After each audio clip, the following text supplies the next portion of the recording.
This is the Unscripted Climb, the podcast where business owners talk about stuff that doesn't make it to motivational speeches. I'm Chris Beecham, founder of Perch Merch, where we put your logo on things people might actually keep. I co-host this with Natalie Micale, founder of Oh Hello Agency. She makes brands look like they have their act together. If you want a free merch or brand audit, we do that too. No pressure. Just don't blame us if we're honest.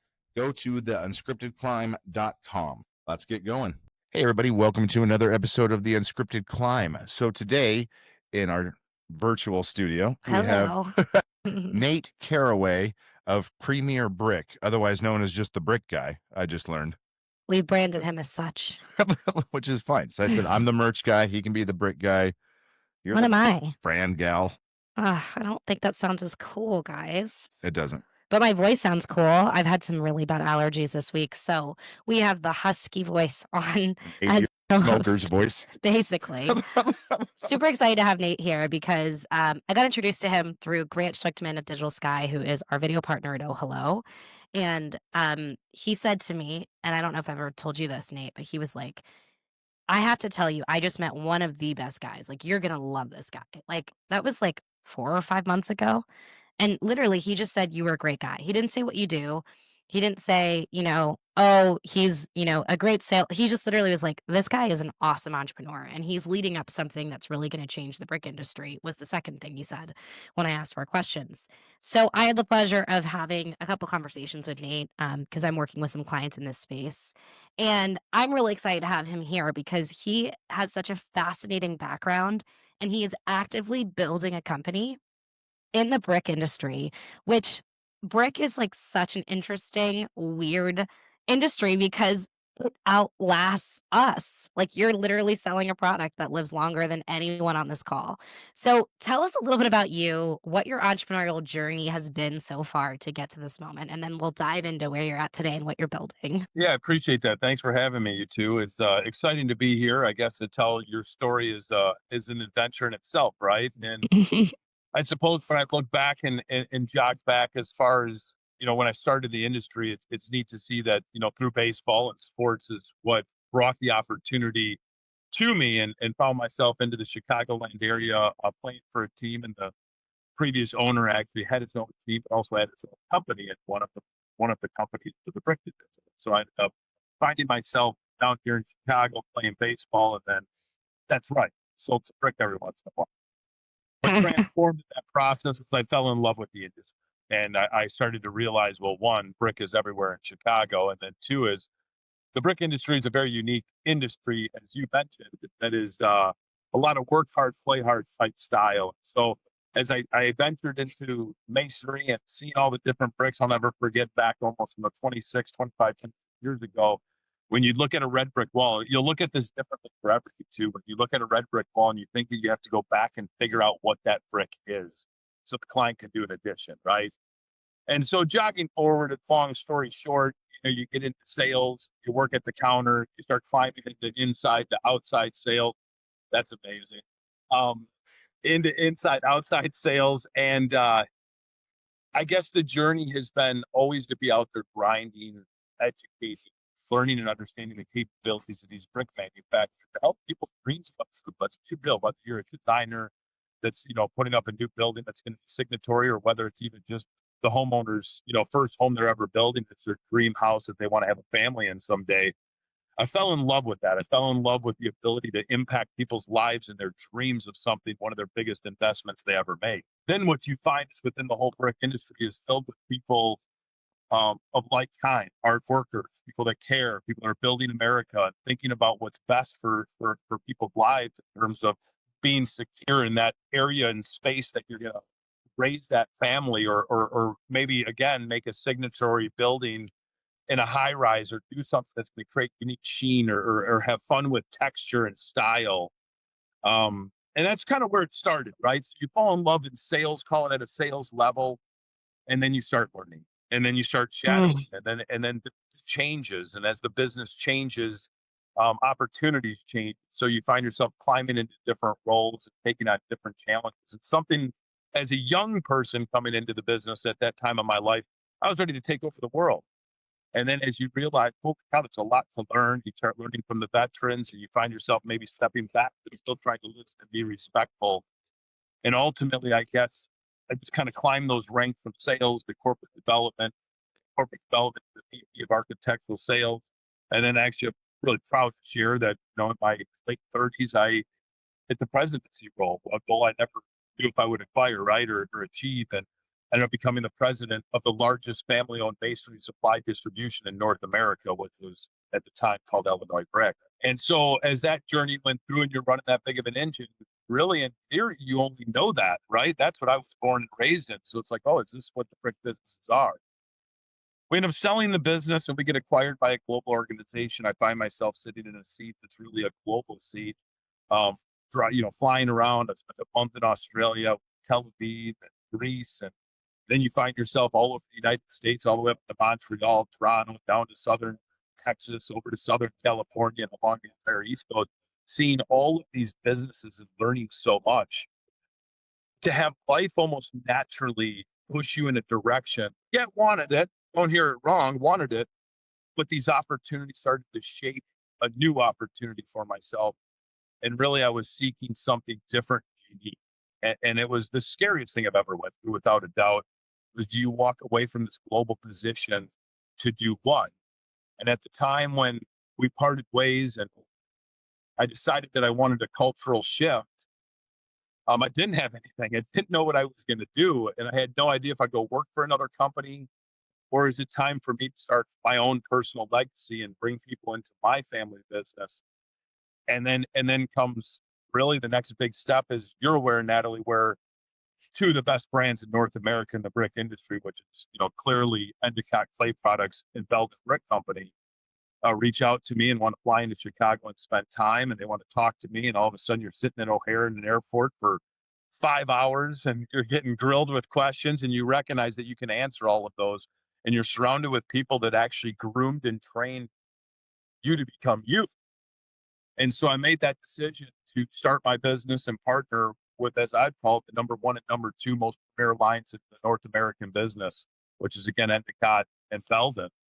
And so I look today to say I'm 14, 16 weeks in, and pretty clear that the employees that we put on staff, and what we're hearing from the customers, what we're hearing from the industry, and opportunities like this to be with people like yourselves with unique talents to help us promote who we are, is kind of taking a life of its own right now.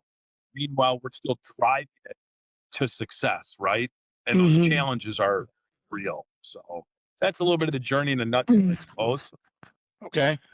So, Chris, want to take a swing with the first question? yeah, well, I just want to know more about Premier Brick. So, you sell brick. That's it. So let's talk about that. No, yes, we do. But what we are is, we're a design consultation, right? So we work with the A&D community. We work on typically specialized, we will work obviously with production builders, but a lot of our products find themselves in the unique products, simulated handmades, natural iron spots. And so you usually see it more of the custom, where someone trying to achieve something beautiful, something unique, and they're aspiring for a design. So we work from a design consultation. We do a lot of education and inspiration, is what I always say we lead with. So our education is teaching you all of the styles of product and why this product could fit for you, and then inspire you through the successes of 105-year business with both Belden and Endicott, and taking those examples of how they built North America and sharing that with the community to help you achieve the design you want. Cool. I want to take us back a couple paces, because I feel very like enamored with I love the synchronicity of you saying that there was time and you were getting sent all over the country, and then somehow you decided to step down from this large company that had just been acquired, that you've been, working your butt off to just think about, what do I want out of my life and what do I want to do with my business? Can you just share, what was that pause period like? I think a lot of people would love to hear that, because a lot of people step away from something not knowing what's next. Yeah, I love that.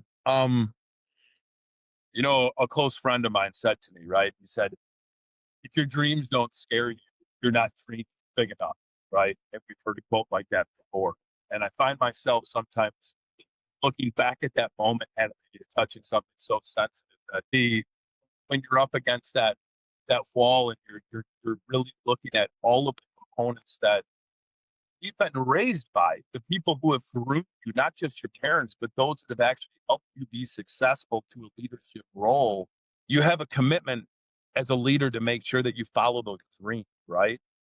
And so I suppose I got to a point where I recognized I wanted something that was very unique. I wanted something culturally that was going to be special.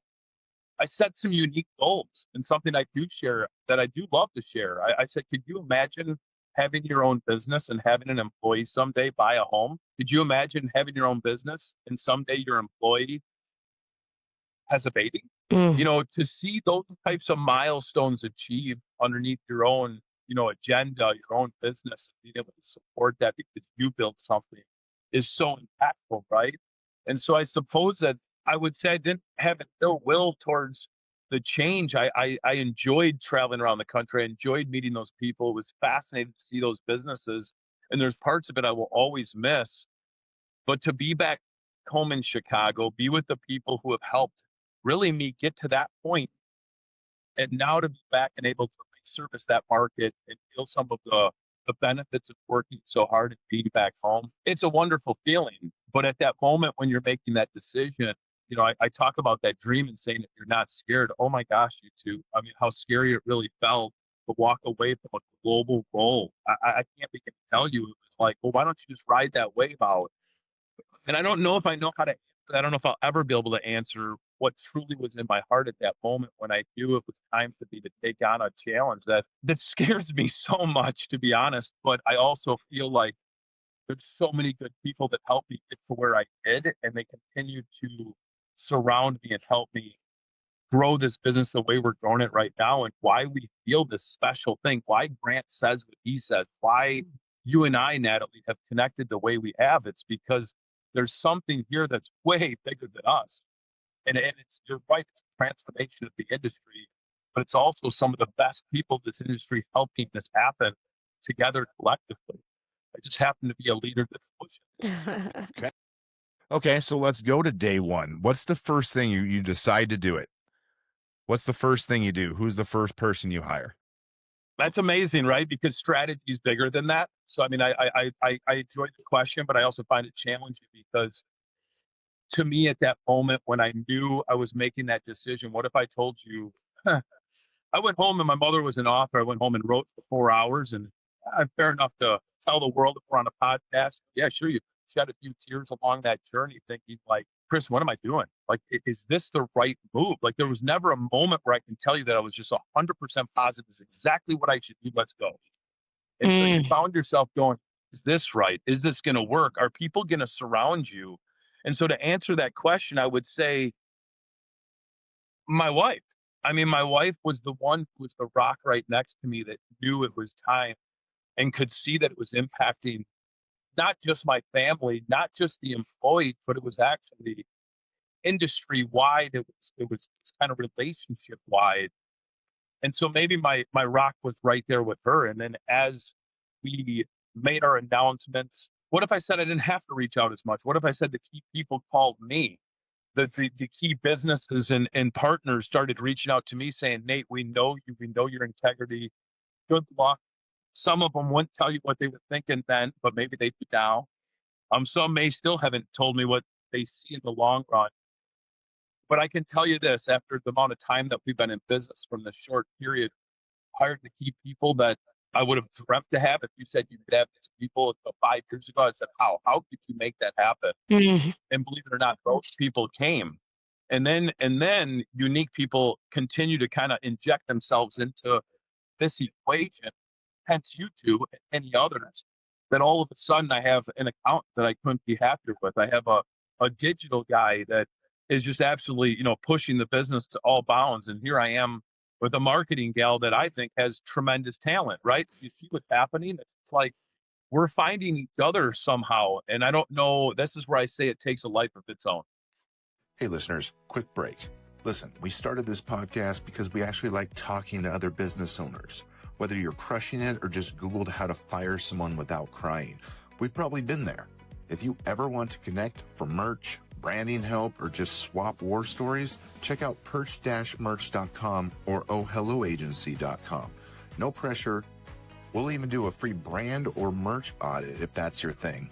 All right, back to the episode. Well, I do think you've built a reputation of credibility. So I have to say, I know from talking to, some at Endicott that you've built a reputation far before these right partners called you. How did you build a reputation? I think it's more than just posting to social media today to build a reputation in your industry. So how did you do it so that Endicott, Clay, and Belden called you and said, we'll invest in your company. We'll partner with you on this. Yeah, sometimes I ask myself that same question. I can kind of answer that though. I suppose the reality is I work extremely hard, right? I have always put my heart where I love what I do. And that'd be the biggest thing I tell anybody. You don't have to passion. Start right there. If you're looking to explore an entrepreneurship, are you truly passionate or are you looking for something different? If you're looking for just the money, careful. If you're looking for just the fame, extra careful. But if you truly love what you do, just go out and do what you do. And I guess in my experiences, as things continue to prosper a little or grow, um, it was being honest. It was being a good person. It was working for other people and trying to always, in a way, know my place in that room to help drive whatever it was, whether it was with a customer and help them and solve their problems and doing it in a timely fashion, or whether it was being in a manufacturing plant trying to inspire their employees. And it's funny, Natalie, because I've had a question I had to present to the whole entire Endicott team, all of their employees, 300 employees in the warehouse, in their plant, and they asked me why. They said, in one word, what would you tell everybody? I never forgot that my whole life, right? That's what it is. It is that word passion. If you have the passion for it, I think you can build it. I really believe that. No, I'm 100% behind him. Yeah. We're both signing up to sell brick underneath you, leaving this podcast, and I might be moving doing to that if my Illinois. passion doesn't work out. I am already passionate about bricks as it is, so I will let you know. I feel like you were a spectacular employee, one that we all want now. Mm. And so you took it seriously, like you own the company, even though you didn't. And basically that good karma / relationships turned into now you being the owner. It's weird that it was never my agenda. I think that's so just unique. Maybe it's not. I don't know what others are thinking, but I know for myself, I was just trying to win the day, win the week, win the month, and win the year for me and my partners. And my partners, I felt accountable because they invested in my development. They believed in me. They gave me opportunities to speak at a plant, to be part of the Brick Industry Association out of Washington, D.C. I've always been given those opportunities to be in front to speak. And I suppose now when I look back, it's like, oh my gosh, that's the story that I found myself trying to put myself in the spotlight, but it happened very naturally. And then you're right. Here I am now with my own business and now hiring, as I would say, it's some of the best of the best. Well, because it's mine. I want the best. Right? And they say it's like the Pope, that the guy who gets to be the Pope he's never the one like gunning for it. Like I've watched a few documentaries on this, and it's kind of the same analogy where like the person that, wants to be in power so badly, typically that person has a very tough time actually doing it. I think it's true. I think you gotta whatever comes to you naturally is what you find. I'm curious. One piece that I was so excited about when I talked to you that I never forgot is this idea that brick can save lives and that homes that aren't made of brick, if they were made of brick, would still be standing. And I think if you can just share with the audience how you have learned about how brick can be such a like it's almost like you've been very mission based because of your understanding of how brick can make an impact on the world. So how did you do your research and figure that out? And what's that philosophy? Yeah, I love that question, Natalie. It's interesting because I'm surrounded with a lot of, I feel fortunate in my circle, some very successful friends, right? Doctors, chiropractors, big roles where they're like, in theory, like really saving lives, right? Mhm.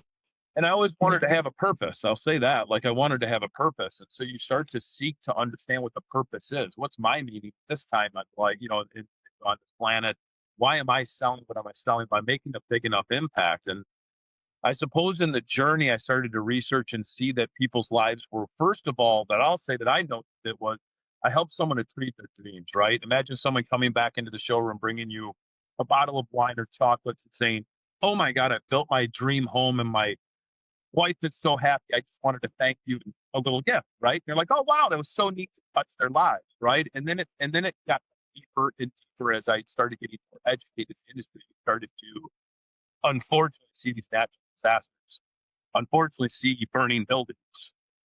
And as you started seeing these things, I started recognizing, I was like, whoa, wait a minute, this is a much bigger mission. Not only are we one of the most sustainable products on the planet, we are truly saving lives with these products. And I oftentimes talk about one that I use an example in front of hundreds of architects that I was down in Indianapolis speaking at the AIA. And I said to the crowd, I said, it's so interesting to me when you look at the decisions we make as people, and we're more than willing. I can ask almost so many people, would you be willing to, give your child a face mask for baseball, or would you be willing to pay for that extra helmet in case it get hit in football or whatever it might be? And oh my gosh, most of us would say, I don't care if it cost me 3 paychecks, I would do that to know my family, my kids, my wife, my husband is safe. And so you see something like Washington County here in Illinois, where a tornado wiped out, I can't remember, over 100 some homes. And I never forgot that imagery of them showing it. And what you saw was nothing but just almost like a wasteland of houses just shredded. But the school was standing, the church was standing, the police station was standing, and the fire department was standing. And all of those were, of course, masonry. And it registered for me that day. I said, hold on, we have a bigger mission, don't we? And sorry that this gets long winded, but it's an emotional thing. And so then you fast forward a little bit, and my son at 4 years old, and I'm not sure if you guys knew, or Natalie, if I shared with you, that we were elected into the Brick Hall of Fame as a family, the Brick Hall of Fame for family, right? And the reason this happened is we had a house burned down by our house, and at 4 years old, my son looked at the car, and I almost stopped. I could not believe it. He looked and he said, Dad, that house burned down. He's 4. Mind you, he's 4. And I said, yeah, buddy. He goes, why didn't they use brick? Oh my gosh. I could not believe it. I reached out to the Brick Industry Association. Said, do you know that a 4-year-old understands what the impact is of building a building with masonry to protect a family? And so he ended up getting interviewed. I'll make this quick. He ended up getting interviewed, and they asked him, and I'll never forget how they interviewed him. They said, what's your favorite superhero? And he says, Spider-Man. Why? Because he shoots webs. I said, what's Brick's superpower? He says that it doesn't start on fire. Oh And the my brick gosh. industry has embraced this across North America. This is a 4-year-old little young man, right? And so I think there's a bigger impact is overall the point. You're right. It takes time to learn and really see these unfortunate things happen from natural disasters to young people in the world who understand the 3 little pigs and why masonry is the way that we really need to build if we want to keep our families and those around us that we love safe. Mm. Nate, I love this. This is great. The whole passion thing. And like, obviously, when I knew you were going to be on, I was all right, he's a brick guy, Should be pretty boring. Does he have a lot of passion? You know what I mean? But it goes to show that no matter what business you own right now, that you have to find that passion in there. It can be anything, but I would have never guessed that. But it makes so much sense now. And now I'm all evaluating in my head my stuff. And I'm like, well, yeah, okay, I got passion here. I think that's what talking to somebody really passionate makes you do. Yes. And I think that's just great for our listeners, like to just think about that right there. Like, because you're right. If you don't have that passion, or if you do have that passion, you're going to make it work, or it's going to work itself. It's I think- contagious, Chris. Yeah. I really feel it's contagious. And I think that what happens, at least in my experiences, for a very short period of time, right? We'll have to do this in a couple of years and see where we're sitting. But the employees that have come along and wanted to be part of this so far, every one of them that I see of a common characteristic is they have that same thing with me. And they're like, I want to be part of this. I want to make a bigger impact. I want to impact design. I want to help do something. And I sit there, and as I'm interviewing or sitting across the table from someone that said, I just want to grab a coffee, and really they had an agenda, I'm recognizing that those people have similar traits to me, and then it becomes contagious, and then we build something that becomes extremely unique. So I agree with you. As a leader, it is so important that we're passionate and balanced with our passion so our employees feel that and want to grow with us. How do you run and scale a company that's essentially a design consultancy? And to experience share here, I started an agency 8 years ago, and a creative agency with brand strategy and brand positioning and all the different things. And for us, I know one of our biggest struggles can be you could spend an unlimited amount of time with these clients answering questions, picking out the visual identity, helping to support them. And so my question to you is like, what is your plan to scale a design consultancy that literally the most important thing you're doing is picking out a product that could sit on a building for 500 to 1,000 years, right? We are long gone, and that design decision has been made, and that architecture is a landmark in a community. So how do you scale how your team spends their time, and how do you create a process where everyone's not just constantly running around spending way too much time on this or way too much time on that? Yeah, that's a great question. Actually, I love that question. I think it's truly, and this is where the experience comes, is being able to understand that and then put people in the right places, right? We have people within our business already that if you're looking for 2 cubes or 4 cubes, just a few, just a smaller project, that goes into a particular person that manages that and used to doing that on a daily basis, and they're great at it. When you get into the design consultation of being inside of a firm, a major firm, a big name, again, and in design, big names in this industry, understanding the plant capabilities and not only just saying you understand them, but truly understanding those plant capabilities, being able to, I guess, share that with someone like me as a leader, and me seeing that you have that talent that you can do that. That's really where the time is spent with those key employees that have that talent to be able to do that. And it does pay leaps and bounds when you're supposed to be on those high rises, and your products are supposed to be on those stadiums. The architects know this, right? Because it's more than just, hey, I can provide a value to help you find what you want. The manufacturer still has to be able to produce what you want. And so to have a 140-year brand like Belvin, Ben on Jeopardy, and How Brick Are Mm. Made, and to have a brand like Endicott, who has some of the most unique clay in the world, they they touch the architectural community in a different way than we do. But we're the glue. We're kind of what brings that conduit between the two, and we bring that dream to life. So they're aspiring for this design or this unique feature. What our job is to understand the capabilities of it and then make that happen through understanding what that plant can actually do to hit that design intent. It's So very it's tough. really about leadership from you and their expertise on understanding how to guide the client, right? Well, right, because where you can lose more time is to not understand the capabilities, spend 3 weeks on, hey, we're going to make this building look like this and do this, and it's going to have this sheen and create this unique texture. And the end result is the manufacturer can't do it. So now you go back and resell that job for another 3 weeks. That's what did not happen. So making sure you're leading some of the most intelligent, right? You want people that are driven, intelligent, understand capabilities. And so you're right. That comes from not only experience, but training to make sure that they're ready for those difficult things. So as we've done it, I've been in baseball, as you knew, we've kind of labeled, are you a Hall of Famer, a major leaguer, or a minor leaguer? And then we try to apply our time towards obviously a Hall of Famer, someone with intricate designs on buildings that are across this country that you would know, signatory buildings, Wrigley Field, high Mm. rises in all of these major, metropolitan areas. So, again, spending time with those people is extremely important, but you can't neglect any level, right? Because what happens in real life is that the minor leaguers become major leaguers. The major leaguers who are great will become the next Hall of Famers. So we're always managing the entire farm system, if you will, to make sure that we're bringing it full circle. And that's why I think our clients have kind of leaned on us as they recognize our manufacturers have the capabilities. And we as a business, and selfishly, I'll say it for myself because we're growing right now, my 25 plus years of running the city, taking care of these designers, they know what they're going to get when they pick up that phone and call me. And then now they know what they're going to get when they pick up that phone and call our business. And hence I said our business. That's very important. I like that so I'm relating to myself here. So We all do it.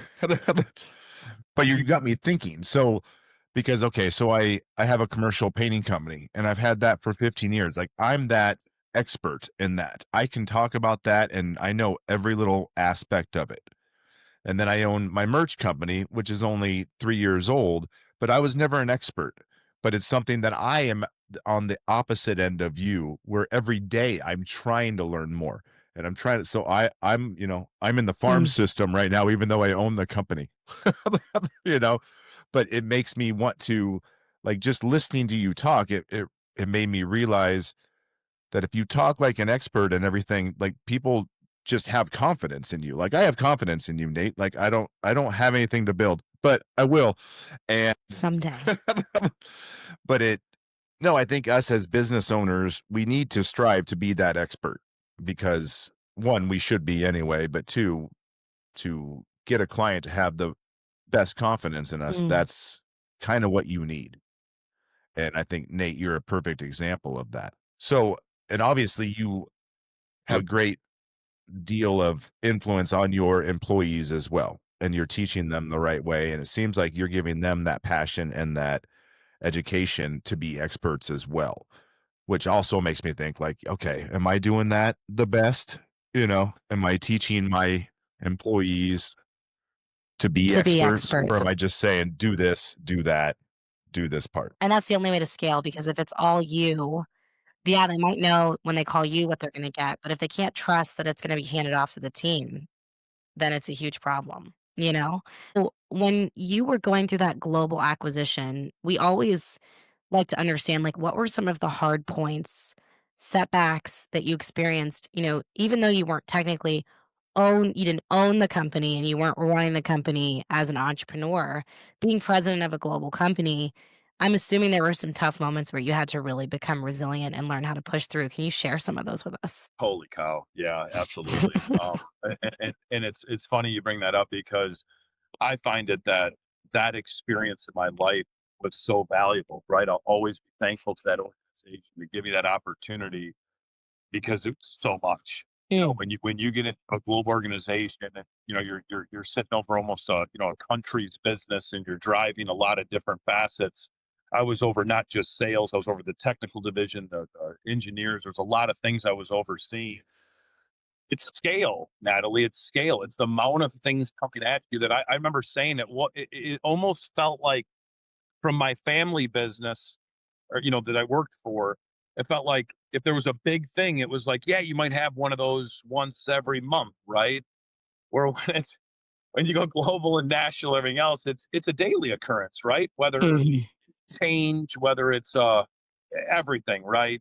And so I think it's the amount of things that are coming at you. And something you said earlier is where you have to set a very key foundation around you. And then that key foundation needs to be able to hold up all of the walls, the windows, all of the brick, right? When you think about how important it is. So you have to lean on a lot of others and a lot of others from other states, other areas. You're traveling all the time. You're bouncing around. You're seeing people, and it's short, sweet meetings, right? Hey, how you doing? Thanks for the business, and you're back on a plane. And you're into the next territory. So it created a lot of unique challenges that prepared me for today. I oftentimes say, would I be able to do what I'm doing right now with all of the different challenges that any business, let's be real, will face, right? There's Right. always going to be financial strain. There's always going to be legal strain. There's always going to be employees and ups and downs and situations within their lives that you have to be able to manage and keep a balanced perspective while you're leading, right? Because everyone's looking for you to be that foundation, you to be that stability of that business. And so I would say that yes, there were a lot of great challenges. There were also a lot of good times. That for me in my journey has prepared me for this next opportunity, but put me back into where I belong to make a major impact inside of a major city versus more of a global impact, if you will. And I found out that I was absolutely fine with that because it's a different set of relationships you're building, and they're a lot more core. It's a lot more direct impact, working together with those that are in your market, right? Got it. Okay, so what do you think was your biggest uh change going from the corporate world to being the business owner? Yeah, probably the biggest change truly. I mean, right now, what I always say it is the amount of resources you have in a global business is kind of awesome, right? You can delegate almost anything. There's the amount of people that are surrounded by you to get done what you need to get done. I'd actually say it's quite a bit. I don't want to say easier, but in a way it is, right? You just push it to that department. The department goes ahead and takes care of it. There's 10 people in that department and they give you with information you want. And there you go. There's your report. Now it's leaning and relearning parts of the business that, let's be real. If you were out there selling brick, you weren't collecting money. If you were out there running the business, you might not have been the person opening accounts for customers. And so you find yourself learning about every facet of the business. And really, at the end of the day, there's not all these people to turn to and say, hey, what if? But at the same point, what I would tell people is take a deep breath right there because you're not alone. There's so many people with talent, and there's so many people that are also trying to do what we're trying to do and start this business that if you find the right people around you, they're also trying to do those same things and they have experiences that are willing to help you. If one, you're a good person, and two, you're willing to ask. I love that approach and I love the honesty around, yeah, you leave a corporate job and you leave the security and the safety and the nest. But when you're flying, you get to see a lot of cool things. And so it's just two different perspectives, right? As we think about your journey to scale this business, which I know you're actively doing and you're right in the thick of it, what are some of the obstacles that you are overcoming and how are you overcoming them? Oh my gosh. Courage. It's courage is the word I would say, is that you come across these different things like, we need a brickyard. What does that mean? Like, how much space and how much does that cost? And how much are the taxes? And do I have to now increase my insurances because I have products? And what about safety and making sure everyone's safe on that site if we're doing inventories? And who's going to staff it? Oh, do we need a semi now? And are we going to need to unload the brick with a Moffett? And it just starts to feel like a snowball gets bigger and bigger and bigger. And what you really want to do, you guys, if I'm just transparent on it, is you want to clam up hide and stick yourself in a ball, which you don't do, right? You just take it on as a courageous leader and go after it and say, this is the next stop. This is the next thing I have to make sure that we do. And if you haven't ever read it, I call it one of the most basic business books is Eat That Frog. And it's something I still live through my business today. As basic as that book is it's about the size of the frog and how important it is, making sure that you're getting those bigger frogs taken care of. And so I use that often. Like this week, we're going to focus on these two big frogs. And if we can get those done next week, we'll focus on these other things. But it is truly overcoming the reality of scaling a business. There's a lot of risk. There's a lot of cost. There's a lot of unknowns that you have to overcome to still try to achieve that dream. And you have longer sales cycles. I mean, your industry typically has longer sales cycles because a guy who's breaking ground on building a high rise and wants to use your brick may decide to break ground but doesn't need your brick for 6 months, but you still got to have the relationship so that you're right there, right? Oh yeah, that's a different challenge without a doubt. This if I could give some people advice, right? If you don't have the experiences of brick, what you should do is find a business that turns product immediately. Yes and no. I say that if you have the right passion, you have the right relationships, and you have the experiences, you kind of hit it up at the architecture sales cycle. Let's talk about that. A high rise can take 2 to 3 years from design, schematic design, through the entire 5 stages of architecture. You could be talking 4 or 5 years. And so you get on these projects and you start to hear about them and you're helping the designer and you're getting them to a place into design development where they're ready to actually make selections. You get the selection. That still doesn't mean you have the job because now we have to go out to bid and someone's going to try to undercut or match that product and say, here, this one, what about this one? And I think the exciting thing about Premier Brick is that truly we're representing premier products. And so even though you might find a product that could be comparable in cost, you will not find a product that's comparable in quality. And those things will overcome a lot of the challenges in that longer cycle of sales. The biggest challenge again is that courage, like I use that courage word, is trusting that you understand the business and you're willing to wait it out, build the business, invest money into it, buy a yard, hire employees, educate the A&D community, do lunch and learn, spend all kinds of money doing these things. And what if the jobs don't go for 3 years? So you're going to have to be able to carry yourself. And that there is an area that I do find myself at times with a one eye open trying to sleep, realizing that these are real challenges to face. But again, backed by the right partners and understanding our brand image, I truly believe the A&D community is going to be behind us. Well, that leads into the next question then. So where do you see Premier Brick in 5 years, 10 years? Like, what's your vision? Oh, man, it is going to be awesome. We're going to continue to grow. We're going to continue to pull in probably top talent because of really 3 major characteristics, right? We're a family business. We're made and owned in America, right? We're made in America and it's owned by American manufacturers. And with the push and the changes that are happening and the challenges that this world's facing right now, the country needs to continue to help itself, right? And we need to continue to focus there. And I think what we're seeing in the community is more and more people are valuing that. So if you want to be part of something that's bigger, well, that's a good start. But then it doesn't stop there when you start to look at those premier products and say, well, geez, I'd love to have my name tied to a high rise and say I was part of helping make that selection and I helped that designer do it. So I foresee this to naturally grow because those that would be passionate for our industry and understand architecture and design will want to be part of something like this, a brand like this. And right now, I think the moves, my 2 partners, I have to give it to them, their joint venture of forming the Premier Brick between Belden and Endicott couldn't be more timely.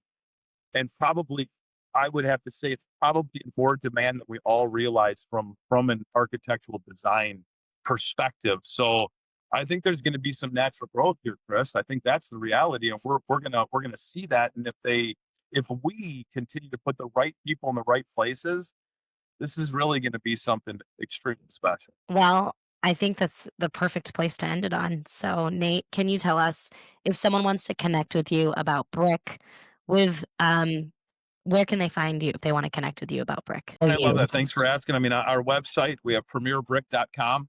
It's as easy as that, premierbrick.com. And we have forms on there you can fill out. They come directly to the owner, to myself, as I'm overseeing that, making sure we're getting back to everybody right away. LinkedIn is obviously another platform that I'm heavily involved in. And I'd love to, network with the people on there. So, send an invite, reach out, and make sure that we're helping. And soon to be, he'll be on Instagram and TikTok before the end of 2025, people. I'm going to help you make it happen. Thank you so much. This was so awesome. Yeah, that was great, Nate. Thank you. All right. Thank you. Thank you too. I really appreciated the time. Thank you.